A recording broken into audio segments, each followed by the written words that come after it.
Angel number 666 and 6666। वैसे तो 6 number बहुत सारे लोगों को अनसेटल कर देता है। They are like we don't know if it is right और रॉन्ग। उन्हें समझ में नहीं आता कि सही क्या है गलत क्या है। कुछ तो है नंबर 6 के बारे में which is just other worldly alien. लेकिन दरअसल जो नंबर 6 है या उसके जो भी रिपीटिंग नंबर सीक्वेंसेस होते हैं वो आपको बता रहे होते हैं that you are having too much of a good thing. अच्छी चीज है लेकिन जरूरत से ज्यादा आपकी जिंदगी में हो रही है, राइट? तो ये क्या है, कैसे काम करता है, आज की वीडियो में ये सारी बातें जान लेते हैं।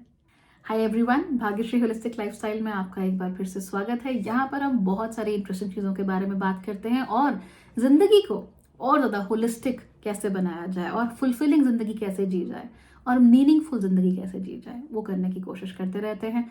Tarot, animal symbolism, dreams, crystals, you name it, I have series on a lot of things. Angel numbers भी उनका एक हिस्सा है। तो अगर आप लोग भी इंटरेस्टेड हैं ये जानने में कि अगर आपको बार बार नंबर 666 या 6666 दिख रहा है उसका नंबर क्या है, या अगर और भी कोई नंबर्स आपको दिख रहे हैं तो उसका मतलब क्या हो सकता है, तो आपको ये सीरीज और ये चैनल जरूर देखना चाहिए। और अगर आप इन्हें देख रहे हैं तो सब्सक्राइब भी डेफिनेटली कर देना चाहिए। चलिए लेट्स गेट स्टार्टेड।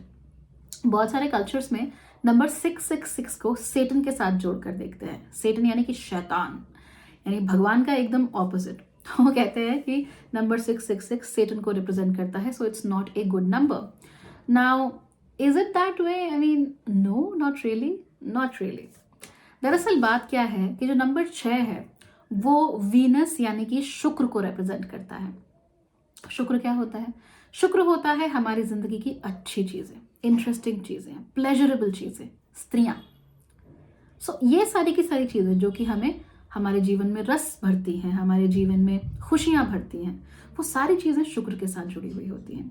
आपके पास कार होगी या नहीं होगी ये आपको जुपिटर यानी गुरु बता सकता है, लेकिन कार का जो इंजॉयमेंट है, उसका जो मजा है, right, to be able to go on a long drive, ये आप कर पाओगे या नहीं कर पाओगे ये शुक्र बताता है। बड़ा घर तो है पर एक जो मजा है बड़े से घर में रहने का, शांति से जीने का, उसको आप इंजॉय कर पाओगे या नहीं कर पाओगे ये शुक्र बताता है। I have seen a lot of people जिनके घर में स्विमिंग पूल है, ओके, बट वो बेचारा पड़ा हुआ है, उस पर काई जम गई है, अगर वो इसमें कूद गए तो पक्का बीमारी से मर जाएंगे टाइम्स। ऐसे मैंने बहुत सारे लोग देखे हैं। तो स्विमिंग पूल तो है, राइट, बट उसका इंजॉयमेंट नहीं है। तो ये जो इंजॉयमेंट है इसे शुक्र दिखाता है। और आप जानते ही हैं कि इंजॉयमेंट कभी भी जरूरत से ज्यादा हो सकती है और हमें पता नहीं चलता। तो 6 क्योंकि इंजॉयमेंट दिखाता है, इसीलिए इंजॉयमेंट कब जरूरत से ज्यादा हो जाती है हमें पता नहीं चल पाता। और जब भी आपको 6 नंबर के रिपीटिंग नंबर सीक्वेंसेस दिखते हैं, यानी एंजल नंबर्स दिखते हैं 6 से रिलेटेड, तो आप ये मान सकते हैं कि कहीं ना कहीं कुछ इम्बैलेंस हमारी जिंदगी में जरूर है, जहां पर भोग ज्यादा हो रहा है यूजुअली। ओके, तो अब इसमें जो पहला नंबर है वो क्या है? 666 यानी कि 666। तो अगर आपको कंटिन्यूअसली 666 दिख रहा है आसपास तो इसके बहुत सारे मतलब हो सकते हैं, बट मोस्टली इट मीन्स कि आप लोग बहुत ज्यादा एक्सट्रीम्स पर जा रहे हो। तो जो मिडिल पाथ है, जो मिडिल ग्राउंड है, जो समभाव है, वो आप नहीं रख पा रहे हो।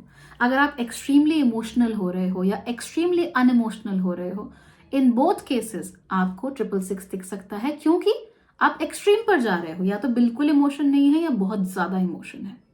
तो वहां पे आप इसको नंबर 666 को बार बार रिपीट होता हुआ देख सकते हो। सिमिलरली बहुत ज्यादा काम कर रहे हो या बिल्कुल काम नहीं कर रहे हो तो भी आपको 666 दिख सकता है। बहुत ज्यादा जिम्मेदारी ले रहे हो, बिल्कुल जिम्मेदारी नहीं ले रहे हो, बहुत ज्यादा प्यार कर रहे हो, बिल्कुल प्यार नहीं कर रहे हो, ये सारी चीजें जो भी हो आपकी जिंदगी में जब वो एक्सट्रीम पर चली जाती हैं तब आपको नंबर 666 दिखना शुरू हो जाता है। सो नंबर 666 के साथ जो पहली चीज जुड़ी हुई है वो क्या है कि भाई इंजॉय करो, हैव फन, क्योंकि वीनस है ना यहाँ पे, तो हैव फन, इंजॉय करो चीजों को, लेकिन मॉडरेशन में करो, लिमिट के बाहर मत करो। तो अगर त्योहार आ रहा है तो मिठाई खा लो, पर जरूरत से ज्यादा मत खाओ, बचा लो, अभी भी समय है। एक मिठाई खा लो, 10 मत खाओ। अभी होली आ रही है, होली में 2 गुजिया खा ली, ठीक है, चलो 3 खा ली, फाइन, 30 तो नहीं खाओगे ना। तो एग्जैक्टली वही आपको फॉलो करना है। 30 गुजिया नहीं खानी, अपने आप को रोकना है, संभालना है, ठीक है। तो the more control you have over yourself, the more control you can exert on your life, the more important it is. तो जो भी इंजॉय करो मॉडरेशन में एंजॉय करो। और अगर आपके जो थॉट्स हैं वो एक्सट्रीम्स पर जा रहे हैं तो अपने थॉट्स को एक्सट्रीम्स पर जाने से बचाना है और उन्हें कहीं ना कहीं बीच में लाना है, राइट? अगर झगड़ा हो रहा है दो पक्षों के बीच में, एक बिल्कुल राइट जा रहा है, एक बिल्कुल लेफ्ट जा रहा है, तो आप सीधा चलो। That's very very very good for you, है ना? तो बीच का जो रास्ता है हमेशा उसे अपनाओ, जहाँ यहाँ भी नुकसान ना हो वहां भी नुकसान ना हो, क्योंकि यूजुअली दोनों में से कुछ ना कुछ सच्चाई तो होती है ना। यू हैव टू रियलाइज सच्चाई क्या हो सकती है एंड कौन सा ऐसा रास्ता है जिसमें दोनों का तो भला हो ही हो, आपका तो सबसे ज्यादा भला हो। जैसे वो बंदर और बिल्लियों वाली कहानी सुनी है आपने? उसमें क्या होता था कि दो बिल्लियां थी, वो ब्रेड के एक पीस के लिए लड़ रही थी। अब बीच में बंदर आ जाता है और कहता है कि एक काम करता हूँ, मैं तुम्हारे दोनों जो ब्रेड पीसेस हैं मैं उनको दो टुकड़ों में बराबर बराबर बांट देता हूँ और ये जो पीसेस हैं फिर तुम खा लेना। बिल्लियां खुश, बिल्लियां कहती है बहुत बढ़िया जी। अब लिख होता क्या है कि बंदा स्केल्स लेके आता है, राइट? तराजू लेके आता है और दोनों पीसेस को रखता है। तो एक पीस में थोड़ा ज्यादा ब्रेड होती है तो वो कहता है कि अरे रे तो ज्यादा हो गया, तो मैं थोड़ा सा निकाल के खा लेता हूँ। फिर वो तोलता है, फिर दूसरी ब्रेड में ज्यादा हो जाता है और ऐसा करते करते वो पूरी ब्रेड बिल्लियों के देखते देखते खा जाता है। तो ये क्या बताता है कि जो एक्सट्रीम्स पर लोग होते हैं वो अक्सर अपना नुकसान करवा बैठते हैं, और एक नहीं दोनों अपना नुकसान करवा बैठते हैं। लेकिन जो बंदर की तरह बीच का रास्ता अपना रहा है, जो लड़ नहीं रहा उन दोनों की तरफ बल्कि समझदारी के साथ, he is very clever, I know, manipulative yes but clever, और वो क्लेवरली उसने अपना काम करवा लिया। तो फायदा किसका? बंदर का। तो कहते हैं ना हमेशा कि बिल्लियों की लड़ाई में बंदर का फायदा, तो एग्जैक्टली ये होता है। तो आपको भी ये करना चाहिए। आप क्या किसी से लड़ रहे हैं और उसमें किसी तीसरे पर्सन का फायदा हो रहा है, राइट? डाल लीजिए भाई भाई आपस में लड़ रहे हैं जमीन जायदाद के लिए। अब उनके एक रिश्तेदार हैं, वो और आग लगा रहे हैं बीच में कि लड़ो लड़ो, ठीक है, ऐसा कैसे, ये हो गया। तो अब भाइयों ने कहा कि भैया हम तो घर में एक साथ रह नहीं सकते इस घर में, चलो बेच देते हैं। और क्योंकि झगड़ा इतना लफड़ा इतना है कि उसको बेचने की इतनी जल्दी है कि जो दाम है, मान लीजिए 100 का दाम है तो आपने 80 में बेच दिया, तो फायदा किसका हुआ? खरीदने वाले का ना। दो बिल्लियों की लड़ाई में बंदर का फायदा हो गया। तो ऐसी सिचुएशंस में भी चाहे कोई और लड़ रहा हो और आपको फायदा मिल रहा हो, चाहे आप किसी से लड़ रहे हो और किसी तीसरे को फायदा मिल रहा हो, आपको नंबर 666 देखने में मिल सकता है। So be very very careful here. हाँ, एक बात जरूर है कि नंबर 666 अपने आप में नेगेटिव नहीं है, इट्स स्टिल पॉजिटिव, क्योंकि 3 बार रिपीट हो रहा है ना, तो इसलिए इतना नेगेटिव इसका असर होता नहीं है। बेसिकली एक वार्निंग सिग्नल है। अब अगर आप पढ़ेंगे या सुनेंगे तो लोग कहेंगे कि नंबर 666 का मतलब है बैलेंस बनाकर चलना। Of course balance is very important in life, लेकिन ये जो बैलेंस है वो कहते हैं कि स्पिरिचुअलिटी और मटेरियल जो लाइफ है उसमें, कि भाई आप भौतिक सुख सुविधाओं की तरफ ज्यादा जा रहे हो और अध्यात्म की तरफ नहीं जा रहे हो, इसलिए आपको 666 देखने को मिल रहा है। लेकिन that's not true, I mean not entirely true. The thing is कि जब हम बैलेंस बनाने की बात कर रहे हैं, अगर हम भौतिक की तरफ ज्यादा जा रहे हैं तो अध्यात्म में कमी आएगी अनडाउटेडली। लेकिन हम अध्यात्म की तरफ भी बहुत ज्यादा जा रहे हैं और अपने भौतिक सुख सुविधाओं की ध्यान नहीं रख रहे हैं या भौतिक जिम्मेदारियों को नहीं उठा रहे हैं, वो भी गलत है। ऐसे बहुत सारे लोग होते हैं जो मान लीजिए किसी बाबा के चक्कर में पड़ गए, पूरा दिन सुने जा रहे हैं बाबा जी क्या कह रहे हैं, पूरा दिन बाबा जी के बुक्स पढ़े जा रहे हैं, लेकिन उनकी जो पारिवारिक जिम्मेदारियां हैं उन्हें नहीं उठा रहे, राइट? उनको पूरा नहीं कर रहे, उन्हें फुलफिल नहीं कर रहे, सारा दिन बाबा जी बाबा जी बाबा जी बाबा जी में लगा हुआ है, तो of course you going to have issues. तो अगर आपको 666 दिख रहा है तो जिस किसी भी व्यक्ति में आप इंडल्ज्ड हैं, वो कोई बाबा, कोई गुरु, कोई कुछ भी हो सकता है, कोई व्यक्ति हो सकता है, मे बी आपको प्यार हो गया, पूरा दिन गर्लफ्रेंड के घर में पड़े हुए हैं, पूरा दिन गर्लफ्रेंड से फोन पे बातें, तो नंबर 666 बता रहा है कि भैया control your emotions, control your emotions ज्यादा हो रहा है। तो भौतिकता हो चाहे आध्यात्मिकता हो, देखिए सारी चीजें एक साथ नहीं चल सकती। जो आध्यात्मिक लोग होते हैं वो थोड़ा ना पूरा दिन बैठ के राम राम राम राम राम राम जपते रहते हैं। Do you think they are doing that? नहीं ना। सन्यासी लोग भी पूरा दिन बैठ के राम राम राम राम राम नहीं जपते रहते हैं, ऐसा नहीं होता है। सो ये जो एक्सट्रीम थिंकिंग है कि मैं भौतिक हूं तो पूरा ही सांसारिक हूं, भगवान का नाम लूंगा ही नहीं, और मैं आध्यात्मिक हूं तो पूरा ही मतलब मैं 24 घंटे बस माला लेके जब जब जब जब करता रहूंगा और मैंने अपनी भौतिक जिम्मेदारियों को उठाना ही नहीं है, ये गलत है। आप दोनों चीजों के बीच में एक बैलेंस बनाए रख सकते हैं। आप अपनी भौतिक जिम्मेदारियों को अगर आप उठा रहे हैं तो उससे ज्यादा आध्यात्मिक क्या होगा, और ये करते करते अगर आप भगवान का नाम लेते हो, फैंटास्टिक, राइट? वो कहानी सुनी है आपने, भगवान विष्णु के पास नारद मुनि जाते हैं और कहते हैं कि आपका सबसे बड़ा भक्त कौन है। नारद मुनि के मन में अहंकार होता है कि मैं तो पूरा दिन भगवान का नाम जपता रहता हूँ, नारायण नारायण करता रहता हूँ, तो मैं ही बड़ा भक्त होऊंगा। लेकिन भगवान विष्णु उसे एक किसान के घर पे ले जाते हैं। अब वो किसान सुबह उठता है, भगवान का नाम लेता है, अपना काम करता है, दोपहर में खाना खाने से पहले भगवान का नाम लेता है, अपना काम करता है, शाम को सोने से पहले भगवान का नाम लेता है और सो जाता है। तो नारद मुनि बड़े चिंतित होते हैं, कहते हैं कि ये भगवान का सबसे बड़ा भक्त कैसे हो गया? ये तो 24 घंटे नाम भी नहीं ले रहा है, 1-2 बार इसने नाम लिया और बस हो गया। कोई पूजा पाठ नहीं, कोई विस्तृत तरीका नहीं है, कोई स्टाइल नहीं है, कोई स्वैग नहीं है, कुछ नहीं है, तो ये कैसे भगवान का सबसे बड़ा भक्त है? तब भगवान विष्णु उसे बताते हैं कि देखो ऐसा है, ये अपने कार्यों का संपादन कर रहा है, जो उसका धर्म है, जो उसकी ड्यूटी है, वो उसे पूरा अच्छे तरीके से कर रहा है, और उसके साथ साथ ही 3 बार मेरा नाम लेने के लिए अपने दिल में जगह बना रहा है, इसीलिए वो मेरा सबसे बड़ा भक्त है। तो वैसे ही आप लोगों को भी समझना चाहिए कि चीजें बैलेंस में रखनी चाहिए। तो एक्सट्रीमली आध्यात्मिक हो रहे हैं, बाबा बाबा बाबा कर रहे हैं, गलत है। And I have seen so many people जो कि फ्रॉड बाबाओं के चक्कर में पड़ के अपने पूरे घर परिवार का नुकसान करा देते हैं। ऐसे नहीं करना।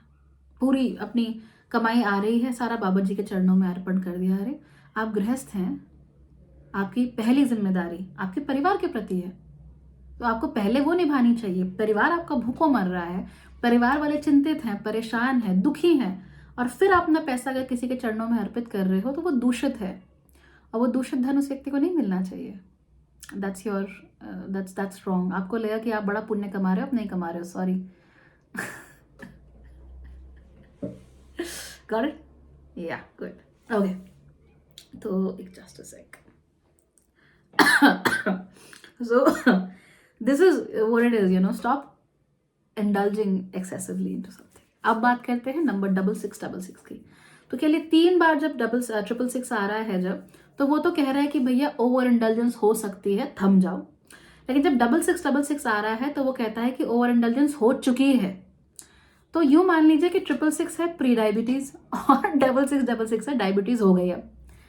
इनफैक्ट क्योंकि शुक्र का नंबर है इसीलिए ये मीठी चीजों को भी दिखाता है, स्वीटनेस।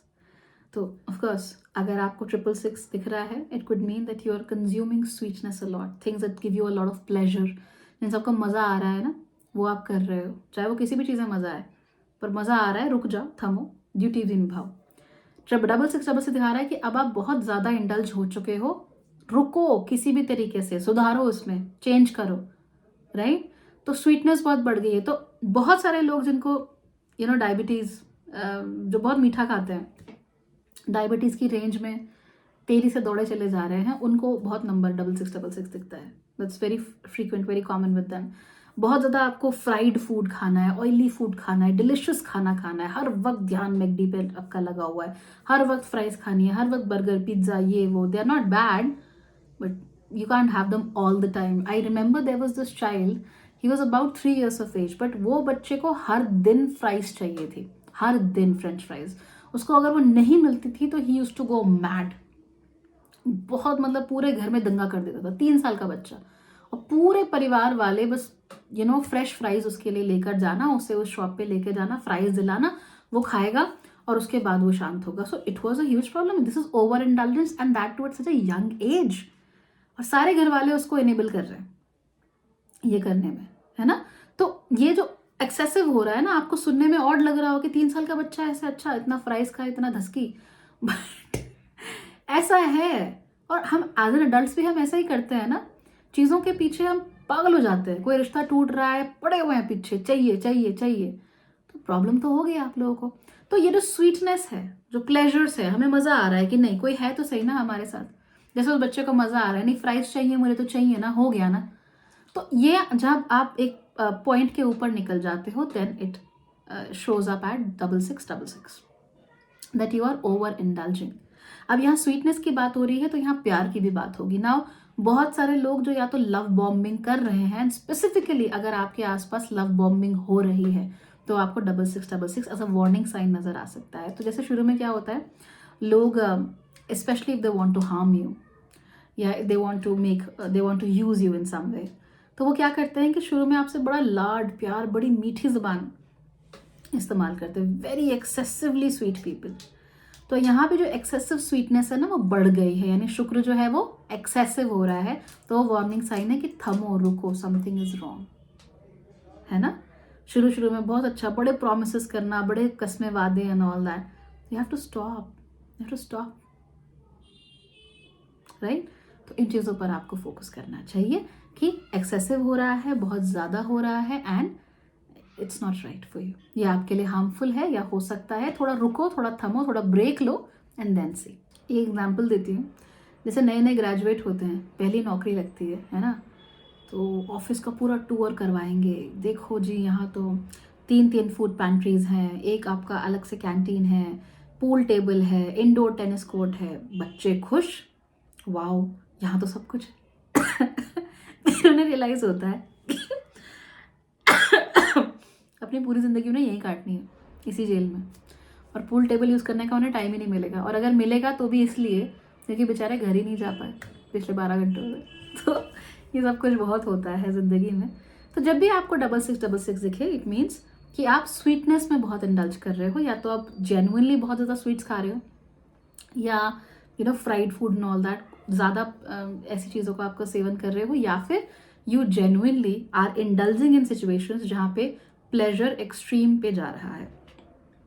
प्लेजर कभी भी एक्सट्रीम पर नहीं जाना चाहिए, बिकॉज वो आपको परेशान करता है, and as I said earlier, it's all about balance. कोई भी चीज़ एक्सट्रीम पर नहीं होनी चाहिए, चाहे वो प्लेजर ही क्यों ना हो। तो बहुत मज़ा आ रहा है, इसका मतलब ये नहीं कि करते चले जाएंगे, कहीं ना कहीं तो थमना पड़ेगा, रुकना पड़ेगा, है ना। और अगर आप रुकने का, थमने का साहस रखते हो, तो the other things usually fall into place, है कि नहीं, right. So this was all about 666, yeah, 666 and 6666. मैंने ऑलरेडी बहुत सारे एंजल नंबर्स के बारे में बात की है, आगे भी करती रहूँगी। इफ़ यू वांट कंसल्टेशंस, अगर आप चाहते हो अपना बर्थ चार्ट दिखाना चाहते हो, you want to discuss things in your life, you want a personal mentorship from me, go to bhagyashree.org, वहाँ से आपको बहुत सारे ऑप्शंस मिल जाएंगे। There are tons of things that can help you out, and of course keep watching, stay here with me, I'll be very happy. Thank you so much. Bye bye.